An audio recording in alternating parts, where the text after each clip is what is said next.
Friends, Kamlesh teaching classes में आपका स्वागत है। आज हम बात करेंगे बेसिक ग्रामर के बारे में।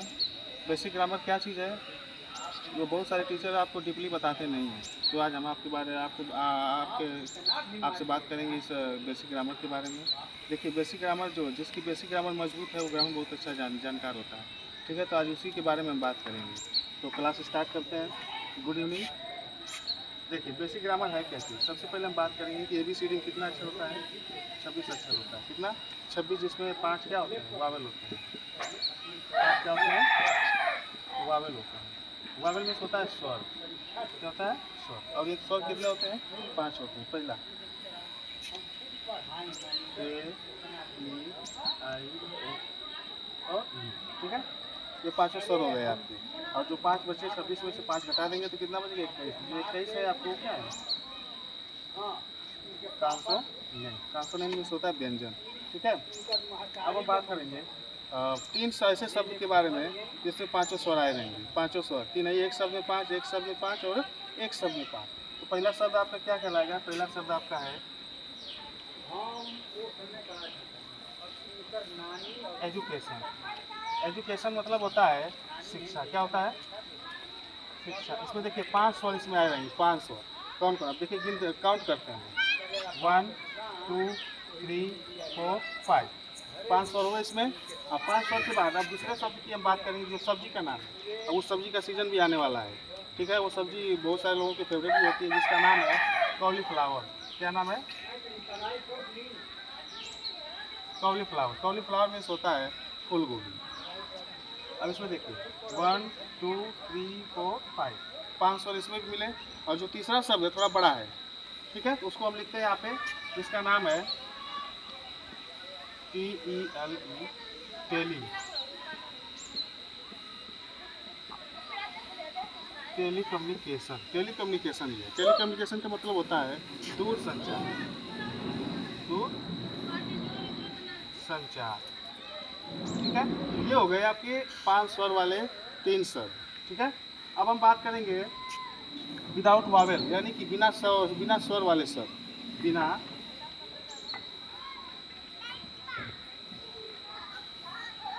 स्वर वाले शब्द। ठीक है, अब बात करेंगे। देखिए, ये चीज़ें जो है, अब अंग्रेजी पढ़ाने वाले टीचर से भी अगर आप पूछेंगे तो एक पल के लिए वो भौचक्का रह जाएगा, क्योंकि ये सारी चीज़ें बच्चों को बताए नहीं तो उनको पता होगा, सोचने में मजबूर हो जाएंगे जो आपको हम बताने जा रहे हैं। ठीक है, तो पहला शब्द आपका कहलाएगा क्या?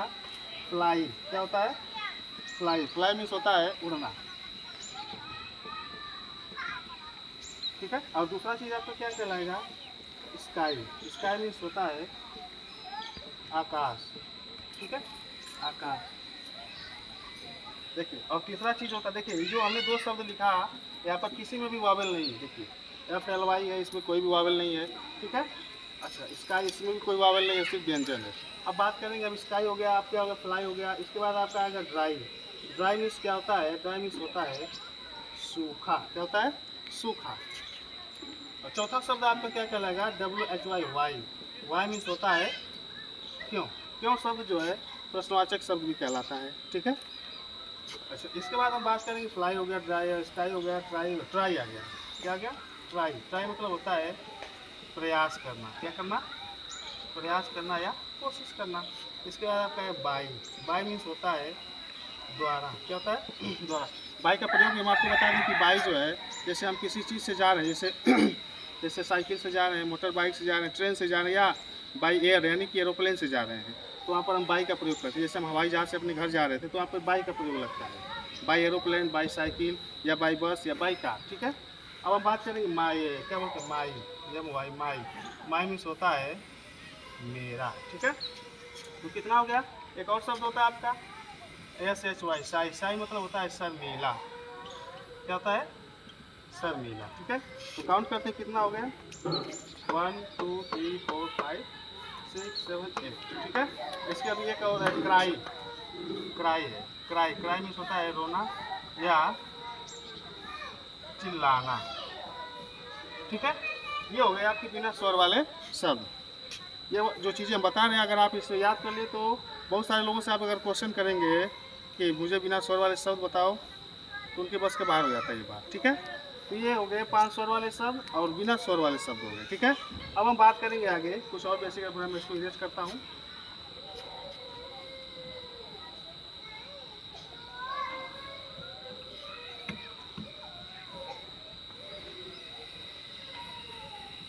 ठीक, अब हम बात करेंगे कुछ और बेसिक चीज़ों के बारे में। जैसे मान लीजिए अभी देखिए अंग्रेजी में एक ही अर्थ के कई शब्द होते हैं। पता है आपको अंग्रेजी बहुत इजी भी है और बहुत कठिन भी है। जिन लोगों को पढ़ने में, जो लोग पढ़ते हैं ध्यान से, उनके लिए इजी है, और जो लोग आसान ध्यान से नहीं पढ़ते उनके लिए बहुत कठिन भी है अंग्रेजी।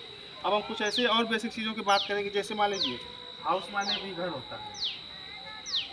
हाउस माने भी क्या होता है? घर होता है। ठीक है, और होम मतलब भी घर होता है। ठीक है, अब देखिए आखिर एक ही अर्थ के दो शब्द क्यों हुए? एक ही शब्द के दो अर्थ क्यों हुए? इसका रीज़न है, देखिए जो होम का प्रयोग, हाउस का प्रयोग हम करते हैं, हाउस का प्रयोग जो होता है वो दूसरे के घर के लिए होता है। किसके लिए होता है? दूसरे के घर के लिए होता है। ठीक है, इसका यूज दूसरे के घर के लिए होता है हाउस का। और जो होम होता है, होम होता है अपने घर के लिए, अपने घर के लिए। ठीक है ना, मज़ेदार चीज़। ये बहुत सारे लोगों को पता नहीं होती है, टीचरों को तो पता ही नहीं होती है, जो मैं आपको आज बेसिक ग्रामर में बता रहा हूँ आपको। ठीक है, तो हाउस का प्रयोग दूसरे के घर के लिए इस्तेमाल। अगर हम किसी दूसरे के घर जा रहे हों तो वहाँ पे हाउस लगाएंगे।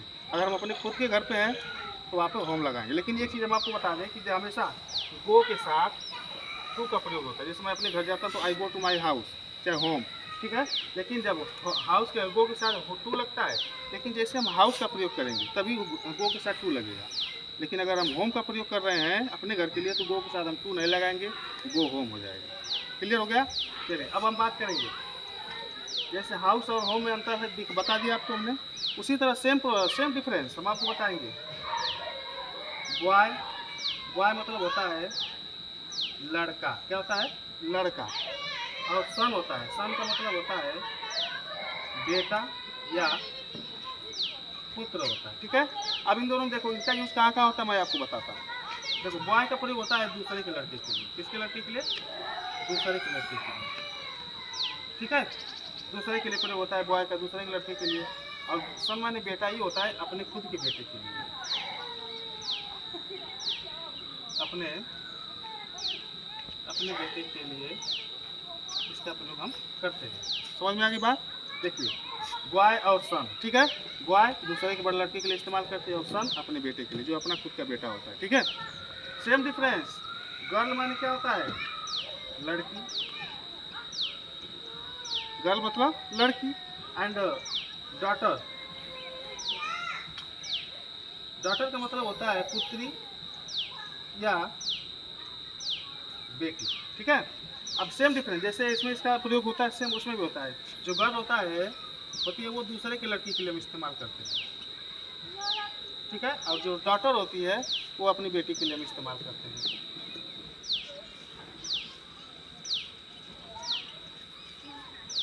ठीक है, तो ये हो गई बेसिक चीज़।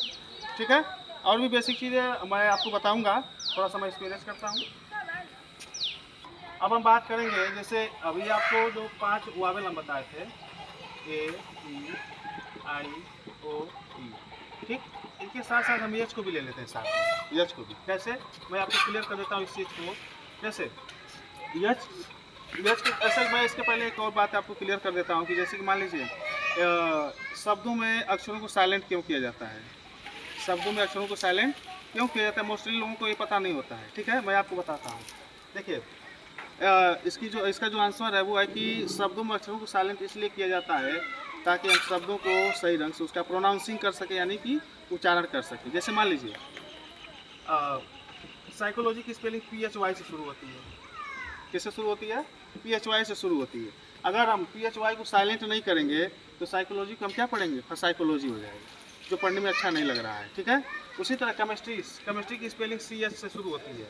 ठीक है, अगर CH से शुरू होती है, अगर केमिस्ट्री में अगर हम CH को साइलेंट नहीं करेंगे तो उसको हम क्या पढ़ेंगे? केमिस्ट्री पढ़ेंगे। ठीक है, इसीलिए हमको क्या करना पड़ता है? शब्दों में अक्षरों को साइलेंट करना पड़ता है। ठीक है, समझ गए आप? अगर आपसे कोई पूछे कि शब्दों में अक्षरों को साइलेंट क्यों किया है तो आप तुरंत बताएंगे कि शब्दों को सही ढंग से उच्चारण करने के लिए, शब्दों का सही ढंग से प्रोनाउंसिंग करने के लिए हमको शब्दों में अक्षरों को साइलेंट करना पड़ता है। क्लियर हो गया।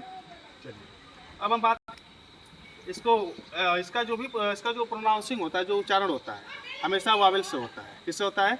वावेल से। जैसे मान लीजिए क्या लिखा हमने, ऑनेस्ट, क्या ये लिखा तो है एच से, ठीक है। इसका जो लिखावट है वो तो है किससे? एच से, लेकिन हम इसको पढ़ते क्या है?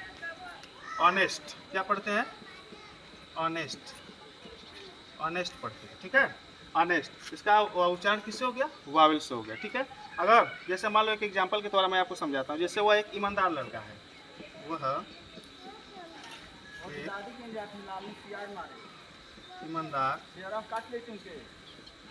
लड़का है, ठीक। इसका जब हम इंग्लिश में ट्रांसलेट करेंगे तो ये होगा कि that is an honest boy, ठीक। देखिए यहाँ पे एन क्यों लगा? क्योंकि जो ये ऑनेस्ट का जो उच्चारण है वो किससे है? वावेल से है। किससे है? वावेल से। वावेल मतलब स्वर होता है, इसीलिए यहाँ पर जो एक है उसके लिए हमने क्या लगाया हुआ है? एन लगाया हुआ है, ठीक है। तो इसको भी एक तरह से वावेल ही माना जाता है, क्योंकि उसका उच्चारण क्या होता है? यस से होता है। जैसे मान लो ऑनेस्ट हो गया, ठीक है, ऑनर हो गया, लिखा होता है ऑनर, लेकिन इसको पढ़ते क्या है? ऑनर। क्या पढ़ते हैं? ऑनर। इसका उच्चारण किससे होता है? वावेल से होता है, ठीक है। ऑनरेबल हो गया, बहुत सारे ऐसे शब्द हैं यस से, जिसका उच्चारण हम स्वर से करते हैं, ठीक है। क्लियर हो गया। इसीलिए जो है इसको भी एक वोवल के रूप में हम ले लेते हैं, ठीक है। चलो इसको मिटाते हैं।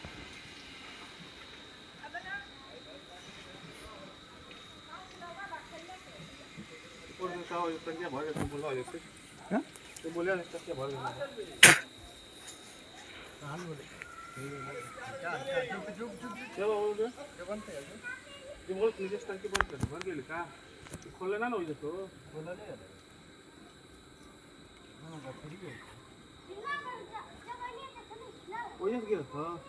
हाँ इसको जो प्लेयर ऐसे है बंद हो बड़ा आराम बड़ा आपका क्या होगा भाई? कब नहीं हुआ? हो गल तो 12 मिनट करेंगे। जैसे word, how to make word, यानी शब्द कैसे बनता है। शब्द कैसे बनता है? जैसे मान लीजिए कई अक्षरों के मेल से, ठीक है। जैसे मान लीजिए कई अक्षरों के मेल से एक शब्द बनेगा। जैसे मान लीजिए हमने लिख दिया एप्पल की स्पेलिंग, जैसे A plus T plus L plus E. इसको जब एक साथ हम मिलाएंगे तो ये क्या बनेगा? APPLE, Apple. एप्पल मीन्स क्या होता है? सेब होता है, ठीक। अब देखिए ये एक साथ मिला। जैसे हमारी उंगलियां हैं अलग अलग है तो उंगली कहलाती है। जब एक साथ इनको बांधते हैं तो क्या हो जाता है? मुक्का हो जाता है। सेम प्रोसेस इसमें भी है। ये अलग अलग है तो ये उंगली हमारी, यानी कि क्या है? ये अक्षर है। क्या है? अक्षर है, ठीक है। जब एक साथ ये मिले हैं तो क्या बन गया है? वर्ड, यानी कि शब्द बने, जिसका एक अर्थ निकला है क्या? सेब, ठीक है। उसी तरह सेम जैसे सेंटेंस कैसे बनता है? सेंटेंस यानी कि वाक्य कैसे बनता है, ठीक है। जैसे मान लो आप देखो कई उंगलियों से मिलकर एक मुक्का बना है। अब कई मुक्का से मिलकर एक वर्ड सेंटेंस बनेगा। जैसे मान लीजिए जैसे हमने लिख दिया कई शब्द मिलाकर जो है एक सेंटेंस बनेगा। जैसे दिस इज एन एप्पल, ठीक है। तो इसको एक साथ जब मिलाएंगे तो क्या हो जाएगा? दिस इज एन एप्पल, यानी कि यह एक सेब है, ठीक। अब देखिए ये मिल गया एक साथ, ये क्या बना? आपका सेंटेंस बन गया, ठीक है। और ये जो अलग अलग हैं ये क्या आपके हैं? ये वर्ड्स हैं, ठीक है। वर्ड्स यानी कि शब्द हो गए, ठीक है। तो आज की वीडियो के लिए इतना ही, ठीक है। आप लोग वीडियो को ज़्यादा से ज़्यादा शेयर करिए, उसको देखिए और सब्सक्राइब करिए। और आगे और भी वीडियो आपको मिलती रहेगी। बेसिक ग्रामर तो हो गया आपका, इसके बाद बहुत सारी वीडियो, अच्छी सी वीडियो डालेंगे और आपका अपने कमेंट में बताएंगे वीडियो में क्या दिक्कत है, यानी कि समझ में आ रहा है कि नहीं आ रहा है वीडियो में, और आपको क्या चाहिए, यानी जो चीज़ें आपकी डिमांड होगी वो सब आपको मैं वीडियो के द्वारा आपके पास भेजता रहूँगा। धन्यवाद।